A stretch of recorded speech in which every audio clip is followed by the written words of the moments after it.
നല്ല വെയിൽ. കുടയെടുത്തോ?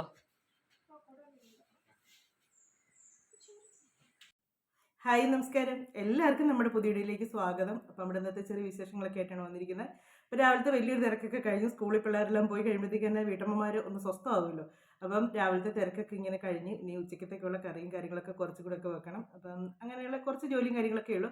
അപ്പം നിങ്ങൾ വീഡിയോ ഒക്കെ കണ്ട് ഇഷ്ടമാവുകയാണെങ്കിൽ, ആദ്യമായിട്ട് കാണുന്നവരാണെങ്കിൽ സബ്സ്ക്രൈബ് ചെയ്യാൻ മറക്കണേ. സബ്സ്ക്രൈബ് ചെയ്യുന്നൊപ്പം തന്നെ ബെൽ ബട്ടണും കൂടെ അമർത്തി ഓൾ എന്നുള്ള ഓപ്ഷൻ കൂടെ ഞെക്കിയാലേ നമ്മുടെ വീഡിയോസ് ഒക്കെ ഇടുമ്പോൾ അതിന് നോട്ടിഫിക്കേഷൻ വരുള്ളൂ കേട്ടോ. ഇല്ലെങ്കിൽ നോട്ടിഫിക്കേഷൻ വരത്തില്ല. അപ്പം അങ്ങനെ കൂടെ എല്ലാവരും ഒന്ന് സപ്പോർട്ട് ചെയ്യണം. അപ്പം എല്ലാവരും കമൻറ്റ് ചെയ്യുക, ലൈക്ക് ചെയ്യുക കേട്ടോ. മറക്കാതെ എല്ലാവരും എല്ലാം പറയുന്ന കാര്യങ്ങളൊക്കെ ഒന്ന് ചെയ്യണേ. അപ്പം ഇന്ന് ഞാനിപ്പോൾ ചെയ്യാൻ പോകുന്നത് എന്നാന്ന് ചോദിച്ചാലുണ്ടല്ലോ, കുറേ ദിവസമായിക്കൊണ്ട് യൂട്യൂബിലും ഫേസ്ബുക്കിലും എല്ലാം ബ്രെഡ് ഉണ്ടാക്കുന്നതിൻ്റെ വീഡിയോസ് ഞാൻ കാണുന്നുണ്ട്. അത് ഓവനകത്ത് വെച്ച് അങ്ങനെയൊന്നും അല്ല ഉണ്ടാക്കുന്നത്, ആവിക്ക് വെച്ചാണ് ഉണ്ടാക്കുന്നത്. അപ്പോൾ ഇന്ന് അതൊന്നും ഉണ്ടാക്കി നോക്കാമെന്ന് വിചാരിച്ച്. എല്ലാവരും ഇങ്ങനെ ചെയ്യുന്നുണ്ടപ്പോൾ എനിക്കൊരാഗ്രഹം അങ്ങനെ ഒന്നും ഉണ്ടാക്കാനായിട്ട്. ഞാൻ അല്ലാതെ മണലും തീക്കനലും ഒക്കെ വെച്ച് അങ്ങനെയൊക്കെ ഉണ്ടാക്കിയിട്ടുണ്ട്. പക്ഷെ അത് നമ്മൾ മാവ് ഒരുപാട് നേരം കുഴക്കണം, ഒരുപാട് നേരം അത് വെയിറ്റ് ചെയ്യണം, അങ്ങനെ ഒരുപാട് അത് റെസ്റ്റ് ചെയ്യേണ്ട ഒരുപാട് കാര്യങ്ങളൊക്കെ ഉണ്ട്. പക്ഷേ ഇത് അങ്ങനെയല്ല, സിമ്പിളായിട്ട് പെട്ടെന്ന് ഉണ്ടാക്കാൻ പറ്റുന്നതാണ്. പിന്നെ നമുക്ക് ആ ബ്രെഡിൻ്റെതായ ഒരു ഡാർക്ക് കളർ അതിൻ്റെ പുറമേ കിട്ടുകയല്ലെന്നേ ഉള്ളൂ. പക്ഷേങ്കിൽ അവരത് മുറിക്കുന്നതൊക്കെ കണ്ടിട്ട് നല്ല ഇതായിട്ടിരിക്കും കേട്ടോ. നമുക്കൊന്ന് ഉണ്ടാക്കി നോക്കാമെന്ന് വിചാരിച്ച്. ഇവിടെ ഇവർക്ക് ബ്രെഡൊക്കെ ഭയങ്കര ഇഷ്ടമാണ്. അപ്പോൾ അങ്ങനെ ഒന്ന് ഉണ്ടാക്കി നോക്കാമെന്ന് വിചാരിച്ചു. അപ്പോൾ നമ്മുടെ വലിയ ഇങ്ങനെ ഇന്നാളെ ഞാൻ ബ്രെഡ് ഉണ്ടാക്കിയത് ഒരു അടപ്പയിൽ ഇങ്ങനെ വെച്ചാണ്. അപ്പോൾ അത് ഇച്ചിരി പരന്നൊക്കെ പോയെന്ന്. ഇതിപ്പോൾ അങ്ങനെയല്ല, നമ്മൾ കേക്ക് ഉണ്ടാക്കുന്നൊക്കെ പാത്രങ്ങളുണ്ടല്ലോ, അതിനകത്തോട്ട് വെച്ച് ഉണ്ടാക്കാമെന്ന് വിചാരിച്ചു. അപ്പോൾ എന്നായാലും അതൊന്ന് ഉണ്ടാക്കി നോക്കാനായിട്ട് ഞാൻ തീരുമാനിച്ചു. അത് എന്നതൊക്കെയാണെന്നുള്ളത് വീഡിയോയിലൂടെ ഞാൻ കാണിക്കാവേ. അപ്പോൾ ഉണ്ടാക്കി നോക്കിയിട്ട് നമുക്ക് അറിയാമല്ലോ, കൊള്ളാവോ ഇല്ലെന്ന് അത് നമുക്ക് മനസ്സിലാവുമല്ലോ. അപ്പോൾ നമുക്ക് വീഡിയോയിലൂടെ ബാക്കി കാര്യങ്ങളൊക്കെ കാണാം കേട്ടോ. അപ്പോൾ നമ്മുടെ ബ്രെഡിനുള്ള എല്ലാം സെറ്റാക്കിക്കൊണ്ടിരിക്കുകയാണ്. അപ്പോൾ അതിനാവശ്യമുള്ളത് ചെറു ചൂടുവെള്ളം വേണം കേട്ടോ. നമുക്ക് സാധാരണ ബ്രെഡൊക്കെ ഉണ്ടാക്കുമ്പോഴത്തേക്കും ബന്നൊക്കെ ഉണ്ടാക്കുമ്പോൾ പാലിനകത്താണ് എടുക്കുന്നത്. പക്ഷേ ഇത് പാലല്ല കേട്ടോ, പച്ചവെള്ളത്തിൽ തന്നെയാണ്. പച്ചവെള്ളം ചൂടാക്കിയതാണ്. ചൂടാക്കി ഒരു ശകലം വെള്ളം ഞാനകത്തേക്ക് ഒഴിച്ച് വെച്ച് അതിലേക്ക് ഞാനൊരു ശകലം ഈസ്റ്റ് ഇടുന്നുണ്ട്. ഒരു കാ സ്പൂണ്, ഒരു കുഞ്ഞ് സ്പൂണാണ് അത്. അതിനകത്തൊരു കാ സ്പൂണാണ് ഇടുന്നത്. പിന്നെ അതിനകത്തോട്ട് ഞാൻ ഇച്ചിരി പഞ്ചസാരയും കൂടി ചേർക്കുന്നുണ്ട്. പഞ്ചസാര നമുക്ക് മധുരത്തിനനുസരിച്ച് ചേർത്താൽ മതി കേട്ടോ. ഞാനിപ്പോൾ ഇതിനകത്ത് 4 സ്പൂൺ പഞ്ചസാര ചേർക്കുന്നുണ്ട്. കാര്യം ഇവിടെ ഇച്ചിരി മധുരമൊക്കെ വേണം. അതുകൊണ്ട് ഇച്ചിരി മധുരം ഇതായിട്ട് ചേർക്കുന്നുണ്ട്. അപ്പം അതിനിട്ട് നല്ലപോലെ അതിനകത്തിട്ട് നല്ലപോലെ അടിച്ച് ആ പഞ്ചസാര ഒന്ന് അലിയിപ്പിച്ചെടുക്കണേ. പക്ഷേ പഞ്ചസാര പൊടിച്ച് ചേർക്കാമെങ്കിൽ അത്രയും നല്ലതാണ്. പക്ഷേ ഞാൻ പിന്നെ അത്രയും 4 സ്പൂൺ പഞ്ചസാര ഇല്ലയുള്ളൂ, മിക്സിയുടെ ജാറിനകത്തിട്ടാൽ പൊടിയാനായിട്ടുള്ളതില്ല. അതുകൊണ്ടാണ് ഞാൻ പിന്നെ ഇങ്ങനെ അങ്ങ് ചെയ്തത്. അപ്പം പഞ്ചസാര എല്ലാം നല്ലതായിട്ട് ഇളക്കി അതെല്ലാം നല്ല സെറ്റാക്കിയത്. അതിനകത്തോട്ട് ഞാൻ ഒരു നുള്ളു ഉപ്പും കൂടെ ചേർത്ത്. അപ്പോൾ എനിക്ക് മറ്റേ ഇൻസ്റ്റൻറ്റ് ഈസ്റ്റ് ആയതുകൊണ്ട് പെട്ടെന്ന് അതങ്ങ് അലുത്ത് ചേർന്നോളും. അതുകൊണ്ട് ഒത്തിരി താമസമൊന്നും വരത്തില്ല. അപ്പോൾ അതിലേക്ക് ഞാൻ വേണ്ടി 3 മുട്ട ഒഴിക്കുന്നുണ്ട്. അപ്പോൾ മുട്ട തന്നെ നമ്മുടെ നാടൻ കോഴി മുട്ട ഇവിടുന്ന് ഒരു വീട്ടിൽ നിന്ന് മേടിച്ചായതുകൊണ്ടാണ് ഞാനത് ഡയറക്റ്റായിട്ട് പൊട്ടിച്ചൊഴിച്ചേക്കുന്നത്. അല്ലെങ്കിൽ ഒരു ഗ്ലാസ്സിനകത്ത് കടയിൽ നിന്നൊക്കെ മേടിക്കുമ്പോൾ ഗ്ലാസ്സിനകത്ത് എടുക്കുന്നതായിരിക്കും ഏറ്റവും നല്ലത്. കാര്യം നല്ല മുട്ടയാണോ ഇല്ലയെന്ന് അറിയാൻ പറ്റത്തില്ലല്ലോ. അപ്പോൾ അതുകൊണ്ടാണ് ഞാൻ ഡയറക്റ്റായിട്ട് ഒഴിച്ചേക്കുന്നത്. അപ്പം എന്നിട്ട് അത് നല്ലപോലെ ഒന്ന് അതെല്ലാം കൂടെ ഒന്ന് മിക്സ് ചെയ്തിട്ട് അതിനകത്തൊരു മൈദ ഇട്ട് കൊടുക്കുകയാണ് ചെയ്യുന്നത്. മൈദ ഇട്ട് നല്ലപോലെ ഒന്ന് ഇളക്കിയെടുക്കണം. അപ്പോൾ ഞാൻ ഇങ്ങനെ ഈ തവിക്കണ കൊണ്ട് ഇളക്കുന്നത് എന്നാന്ന് ചോദിച്ചാൽ, കൈ കൊണ്ട് ഇളക്കിയാൽ കൈ മൊത്തം അപ്പടി അങ്ങ് സ്റ്റിക്കി ആയിട്ടിരിക്കും. അതിൽ പകുതി മാവ് നമ്മുടെ കയ്യിൽ തന്നെ പറ്റി പിടിച്ചിരിക്കും. അതുകൊണ്ടാണ് ഞാൻ ഈ തവിക്കണ കൊണ്ട് ഇളക്കുന്നത്. തവിക്കണ അങ്ങനെ ഇളക്കാൻ പറ്റിയ എന്തെങ്കിലും ഒരു സ്പൂൺ പോലത്തെ എന്തെങ്കിലും ആയാലും മതി കേട്ടോ. ഞാൻ പിന്നെ എനിക്ക് ഇളക്കാൻ എളുപ്പം ഇതായതുകൊണ്ടാണ് ഇതുകൊണ്ട് ഇളക്കുന്നത്. അപ്പോൾ നമ്മൾ മറ്റേതെന്ന് പറഞ്ഞാൽ മൈദ നല്ലപോലെ ഇങ്ങനെ കുഴച്ചൊരു ചപ്പാത്തിക്കൊക്കെ മാവ് ഒരിച്ചിരി ലൂസായിട്ട് നമ്മൾ കുഴക്കത്തില്ലേ, അങ്ങനെയാണ് അത് കുഴച്ചെടുക്കുന്നത്. പക്ഷേ ഇത് അങ്ങനെയാണ് കേട്ടോ. നമ്മൾ ഈ അടയൊക്കെ ഉണ്ടാക്കാനായിട്ട് മാവ് കുഴക്കത്തില്ലേ, ആ ഒരു ലൂസായിട്ടാണ് ഇത് എടുക്കുന്നത്. കണ്ടോ, കൈ കൊണ്ട് കുഴക്കുമ്പോഴത്തേക്കും നല്ലപോലെ കൈ എത്തുന്നുണ്ട്, അതുപോലെ അങ്ങ് ഇരിക്കും, ഭയങ്കര സ്റ്റിക്കി ആയിട്ടിരിക്കും. അപ്പോൾ ഇത് നല്ലപോലെ ഇപ്പം ഞാൻ മുട്ടയും എല്ലാം ചേർത്തല്ലേ, അപ്പോൾ നല്ലപോലെ ഒന്ന് ഇതാകാൻ വേണ്ടിയാണ് കൈയിട്ടം കുഴച്ചത്. കൈയിട്ട് കുഴച്ച് നമ്മളത് ഒത്തിരി ഇട്ട് കുഴക്കുകയൊന്നും വേണ്ട കേട്ടോ. മറ്റേ നമ്മളല്ലാതെ ബ്രെഡിൻ്റെ ഒക്കെ ഉണ്ടാക്കുമ്പോൾ നല്ലപോലെ കുഴച്ച് മാവിന് മയം വരുത്തണം. പക്ഷേ ഇത് അങ്ങനെയൊന്നും ഇല്ല കേട്ടോ, അത്രയും കഷ്ടപ്പാടൊന്നുമില്ല. അപ്പം ഇത് നല്ലപോലെ ഒന്ന് കുഴച്ച് എല്ലാം ഒന്ന് സെറ്റാക്കി ആ പാത്രത്തിൽ തന്നെ ഞാൻ ഇനിയൊരു അരമണിക്കൂർ നേരത്തേക്ക് വെക്കുന്നുണ്ട്.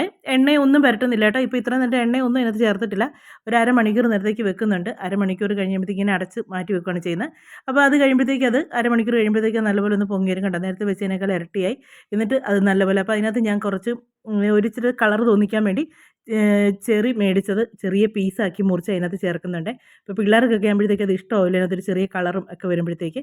മുന്തിരിങ്ങായി അങ്ങനെ ഇഷ്ടമുള്ള നമുക്ക് അതിനകത്ത് ചേർക്കാം കേട്ടോ. എൻ്റെ കയ്യിൽ ഇപ്പോൾ ഇതുള്ളതുകൊണ്ട് ഞാൻ ഇതങ്ങ് ചേർത്തു. അപ്പോൾ അങ്ങനെ ചെറിയൊക്കെ അതിനകത്ത് മുറിച്ചിട്ട് അതും എല്ലാം ഒന്ന് നല്ലപോലെ ഒന്നും കൂടെ തവിക്കണോണ്ട് തന്നെ എന്നെ ഇളക്കി കേട്ടോ. കൈയിട്ട് ഇളക്കുമ്പോൾ കൈ മുഴുവനും ഇതാകും. എന്നിട്ട് നല്ലപോലെ ഇളക്കി എല്ലാം ഒന്ന് സെറ്റാക്കിയതിന് ശേഷം നമ്മുടെ ഇനി പാത്രത്തിലോട്ട് ഇനി ഒഴിച്ചെടുക്കുകയാണ് ചെയ്യുന്നത്. ഞാൻ പറയാം, അതിപ്പോൾ അത്രയായിട്ട് ഇളക്കുന്നതെന്ന് വെച്ചാൽ അതിനകത്ത് ഇതൊന്ന് സെറ്റാകാൻ വേണ്ടി, ഇല്ലെങ്കിൽ ഇത്ര ഇളക്കേണ്ട കാര്യമില്ല കേട്ടോ. അതിനകത്ത് എല്ലായിടത്തും പിടിക്കാൻ വേണ്ടിയാണ് ആ ഒരു ചെറിയുടെ ഇത്. അപ്പോൾ അതിനുവേണ്ടിയാണ് അത്ര ഇട്ടൊന്ന് ഇളക്കി വെക്കുന്നത്. എന്നിട്ട് അതെല്ലാം കഴിഞ്ഞ് വെച്ച് ഇതുണ്ട് ഞാൻ ഈ കേക്ക് ഉണ്ടാക്കുന്ന പാത്രമാണ്. നമ്മുടെ കയ്യിൽ ഏത് പാത്രമാണോ ഉള്ളതെന്ന് വെച്ചാൽ അതെടുക്കാം കേട്ടോ. ചിലയിടത്ത് ഇങ്ങനെ ഈ ബ്രെഡ് പോലത്തെ നീളത്തിലുള്ള സൈസ് കേക്കൊക്കെ ഉണ്ടാക്കുന്ന പാത്രമൊക്കെ ഉണ്ട്. എൻ്റെ കയ്യിൽ ഇതേ ഉള്ളൂ. അപ്പോൾ അതിനകത്തൊരു നല്ലപോലെ ഇച്ചിരി എണ്ണ ഒഴിക്കണം. എണ്ണ ഒഴിച്ച് മേൽഭാഗത്തും എല്ലാം നല്ലപോലെ വരട്ടി കൊടുക്കണം. താഴ്വശത്ത് മാത്രമായിട്ടല്ല മേൽവശത്ത് നല്ലപോലെ. കാര്യം ഇത് ഒഴിച്ച് കഴിഞ്ഞ് കുറച്ച് കഴിയുമ്പോൾ ഇത് പൊങ്ങി വരുമ്പോഴത്തേക്ക് അത് എവിടെയും പിടിച്ചിരിക്കാതിരിക്കാൻ വേണ്ടിയാണ് എണ്ണ നല്ലപോലെ അതേ തടവുന്നത്.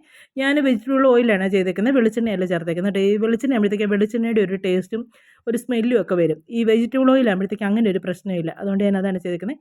എന്നിട്ട് അത് പാത്രത്തിലേക്ക് ഒഴിച്ച് അതിനി നമ്മളെന്ത് സാധാരണ കേക്കിൻ്റെയൊക്കെ മാവൊക്കെ ഒഴിച്ച് കഴിയുമ്പോഴത്തേക്ക് അതിനകത്ത് എയർ നിൽക്കാതിരിക്കാൻ വേണ്ടി നമ്മളൊന്ന് തട്ടി കൊടുക്കത്തില്ലേ, അങ്ങനെ ഇതൊന്ന് ഒരു ചെറുതായിട്ടൊന്ന് തട്ടി കൊടുക്കും. നല്ലപോലെ തട്ടി കൊടുത്ത് കഴിയുമ്പോഴത്തേക്ക് അതിനകത്ത് എയർ എല്ലാം ഒന്ന് സെറ്റാകും. സെറ്റായി കഴിഞ്ഞ് കഴിയുമ്പോഴത്തേക്ക് ഞാൻ ഒരു എണ്ണയിൽ തന്നെ മുക്കിയാണ് ആ സ്പൂണും കൊണ്ട് അതിൻ്റെ മേളിൽ വെച്ച്. എൻ്റെ ഈ എണ്ണ തൂക്കുന്ന സൈസ് ബ്രഷോ കാര്യങ്ങളൊന്നും എൻ്റെ ഇല്ല കേട്ടോ. അതുകൊണ്ടാണ് ഞാൻ സ്പൂൺ കൊണ്ട് തന്നെ ഒന്ന് എണ്ണയും എണ്ണയിലൊന്ന് തൂത്ത് വെച്ച് എൻ്റെ കയ്യിൽ ഇച്ചിരി എണ്ണ എടുത്ത് വെച്ചാണ് ഞാൻ ചെയ്തേക്കുന്നത്. എണ്ണയിൽ ഇങ്ങനെ തൂതിച്ച് സ്പൂൺ കൊണ്ട് ഇങ്ങനെ ഒന്ന് പരട്ടി കൊടുത്താൽ മതി. അത് നല്ല സെറ്റായി എല്ലാം ഒരേ ലെവലിലും ആയിക്കോളും.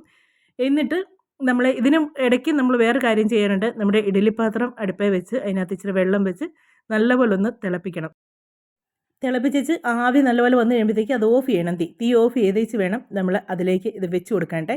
അന്നേരം തീ കത്തിക്കുന്നില്ല കേട്ടോ. അതങ്ങനെ വെച്ച് കൊടുത്ത് തീ കത്തിക്കാതെ തന്നെ അത് ഒരു 5 മിനിറ്റ് നേരത്തേക്ക് ഒന്ന് മൂടി വെക്കണം. 5-10 മിനിറ്റ് നേരത്തേക്ക് ഒന്ന് മൂടി വെച്ചാൽ മതി. ഒത്തിരി നേരം ഒന്നും വെക്കണ്ട, 5 മിനിറ്റ് മതിയായിരിക്കും, അത്ര മതി. 5 മിനിറ്റ് നേരം ഒന്ന് മൂടി വെച്ചതിന് ശേഷം നമ്മൾ തുറക്കുമ്പോൾ കണ്ട അത് ഇച്ചിരി പൊങ്ങി വരും. അപ്പോൾ അതൊന്ന് പെട്ടെന്നൊന്ന് പൊങ്ങി വരാൻ വേണ്ടിയാണ് അത്ര നേരം ഒന്ന് വെക്കുന്നത്. എന്നിട്ട് അതിൻ്റെ പുറത്തോട്ട് പിന്നെ നമുക്ക് ഇതിലൊക്കെ ഇച്ചിരി ഡെക്കറേഷനൊക്കെ ചെയ്യണമെങ്കിൽ ചെയ്യുകയൊക്കെ ചെയ്യാം കേട്ടോ. ചെയ്തില്ലെങ്കിലും കുഴപ്പമൊന്നുമില്ല. ചെയ്യേണ്ടവർക്ക് ചെയ്യാം, ചെയ്യേണ്ടാത്തവർക്ക് ചെയ്യേണ്ട. അപ്പോൾ അങ്ങനെ അത്രയും കൂടെ ഒന്ന് ചെയ്തേച്ച് അതിൻ്റെ പുറത്തൊരു ഇച്ചിരി ഇതൊക്കെ ഡെക്കറേഷൻ ഞാനും ഒന്ന് ചെയ്തു കേട്ടോ. ചെയ്ത് പിള്ളേർക്ക് കൊടുക്കുമ്പം ഒരു ഇച്ചിരി തന്നെയല്ല, നമ്മൾ വീഡിയോ ഒക്കെ എടുക്കുമ്പോൾ ഇച്ചിരി കളർഫുള്ളായിട്ടിരുന്നോട്ടെന്ന് വിചാരിച്ചു. അപ്പോൾ അങ്ങനെ അതൊന്ന് സെറ്റാക്കി വെച്ചതിന് ശേഷം അടച്ച് വെച്ച് ഒരു കുറച്ച് ഒരു 2-3-4 മിനിറ്റ് നേരത്തേക്ക് തീ ഒന്ന് കൂട്ടിയിടണം. കൂട്ടിയിട്ട് ആ ആവി നല്ലപോലെ വരണം. വന്നതിന് ശേഷമാണ് അത് വീണ്ടും തീരെ കുറച്ചിട്ട് ഒരു 30 മിനിറ്റ് ആകുമ്പോഴത്തേക്ക് വേഗം കേട്ടോ. തീരെ കുറച്ചിട്ട് 30 മിനിറ്റ് നേരത്തേക്ക് നമ്മളത് വെച്ചേക്കുക. എന്നിട്ട് അടച്ചങ്ങ് വെച്ചേക്കുക. അത് അവിടെ ഇരുന്ന് വെന്ത് എല്ലാം ഒന്ന് സെറ്റായിക്കോളും. നമ്മൾ അല്ലാത്ത ബ്രെഡൊക്കെ ഉണ്ടാക്കുമ്പോൾ ഉണ്ടല്ലോ, ഇങ്ങനെ ഇത്രയും എളുപ്പമൊന്നുമില്ല കേട്ടോ ഉണ്ടാക്കാനായിട്ട്. ഇച്ചിരി ബുദ്ധിമുട്ടാണ്. നമ്മൾ മാവ് കുഴക്കലും പിന്നെ തീ കത്തിക്കലും. അതിനകത്ത് ഞാൻ മണലൊക്കെ ഇട്ടാണ്, അങ്ങനെ ഓവനകത്ത് വെച്ചൊന്നുമല്ല എന്നിട്ട് ഞാൻ ഉണ്ടാക്കിക്കൊണ്ടിരുന്നത്. എനിക്ക് അങ്ങനെ ഓവനകത്ത് വെച്ച് ഉണ്ടാക്കാണ്ട് എനിക്കൊട്ട് വശവുമില്ല. ഇങ്ങനെ ഞാൻ 30 മിനിറ്റൊന്നും ആയില്ല കേട്ടോ, ഒരു 25 മിനിറ്റൊക്കെ ആയതേ ഉള്ളൂ. അപ്പോഴേക്കാനൊന്ന് പടം കുത്തി കൊണ്ടൊന്ന് കുത്തി നോക്കാമെന്ന് വിചാരിച്ച്. വെന്തോ ഇല്ലയെന്നറിയാമല്ലോ. വെന്തിട്ടുണ്ട് കേട്ടോ, നല്ലപോലെ വെന്തിട്ടുണ്ട്. പിന്നെ നമുക്കത് ഇതിനകത്തുനിന്ന് എടുക്കാം. നമ്മുടെ ആവിയിൽ വേവിച്ച ബ്രെഡ് സെറ്റായി കേട്ടോ. ഇത് തണുക്കണം, നല്ലപോലെ തണുത്തതിന് ശേഷം വേണം ഇതെടുക്കാനായിട്ട്. നോക്കട്ടെ, വിട്ട് വരുന്നുണ്ടോ നോക്കട്ടെ. ഉണ്ടെന്ന് തോന്നുന്നു കേട്ടോ. ചെറുതായിട്ടൊന്ന് ഞാനിപ്പം അതേ നേരത്ത് വാങ്ങി വെച്ചിട്ട് കുറച്ച് നേരം ആകുന്നു, ഇളക്കി നോക്കട്ടെ. ഇല്ല കേട്ടോ, ശരിക്കും തണുത്തിട്ടില്ല. നല്ലപോലെ തണുത്താലേ ഇതിൽ നിന്ന് വിട്ട് വരത്തുള്ളേ. അപ്പം നമ്മുടെ ബ്രെഡ് ഇവിടെ റെഡി ആയിട്ടുണ്ട്. അപ്പം ഇനി ഇതിനകത്ത് നല്ല പഞ്ഞി പോലെ ഇരിക്കുന്നത്. ഇനി ഇത് ഞാൻ മുറിച്ചും കൂടെ കാണിക്കാവേ. അപ്പോൾ നമ്മുടെ ബ്രെഡൊക്കെ സെറ്റായി കേട്ടോ. ഞാൻ അതിൽ നിന്ന് നല്ലപോലെ തണുത്തതിന് ശേഷം ഞാനത് അതിൽ നിന്ന് എടുക്കാൻ പറ്റും കേട്ടോ. തണുക്കുന്നതിന് മുമ്പേ നമ്മൾ എടുക്കാൻ നോക്കിയാൽ കിട്ടത്തില്ല കേട്ടോ, മുറിഞ്ഞ് പോകത്തേ ഉള്ളൂ. അപ്പോൾ തണുത്തതിന് ശേഷമാണ് എടുത്ത് എന്നിട്ട് അതൊന്ന് മുറിച്ച് നോക്കി. നല്ല പഞ്ഞി പോലത്തെ ബ്രെഡാണ് കേട്ടോ. നമ്മൾ ആ പുറത്ത് ആ ഒരു ഡാർക്ക് കളറൊന്നും ഇല്ലെങ്കിലുണ്ടല്ലോ, നല്ല ഇതായിട്ടുള്ള ബ്രെഡാണ്. പിന്നെ ഞാൻ പറഞ്ഞില്ലേ, നമ്മുടെ പാത്രത്തിൻ്റെ ഒരു ചെറിയ ഇത് കൊണ്ടേ ഉള്ളൂ. പക്ഷേ നമ്മളത് എടുത്തേച്ച് പിന്നെ നമുക്ക് മുറിച്ചെടുക്കുന്നില്ല. നല്ല സോഫ്റ്റ് ആയിട്ടുള്ള, ഇച്ചിരി ചൂടാറാനുണ്ട് കേട്ടോ അകം. ഇച്ചിരി ചൂടാറുമ്പോഴത്തേക്ക് ഒന്നും കൂടെ നല്ല പഞ്ഞി പോലെ ഇരിക്കും. അപ്പം നല്ല സോഫ്റ്റായിട്ട് നല്ല ടേസ്റ്റും ആയിരുന്നു കേട്ടോ. അങ്ങനെ നമ്മുടെ ബ്രെഡ്, ആവിയിൽ വേവിക്കുന്ന ബ്രെഡ് സെറ്റാക്കിയെടുത്തു. അപ്പോൾ ഇതൊക്കെയായിരുന്നു നമ്മുടെ ഇന്നത്തെ വിശേഷങ്ങളൊക്കെ. വീഡിയോ ഒക്കെ അവസാനിപ്പിക്കാൻ സമയമായിട്ടുണ്ട്. വീണ്ടും നമുക്ക് അടുത്ത വീഡിയോയിലൂടെ കാണാമേ.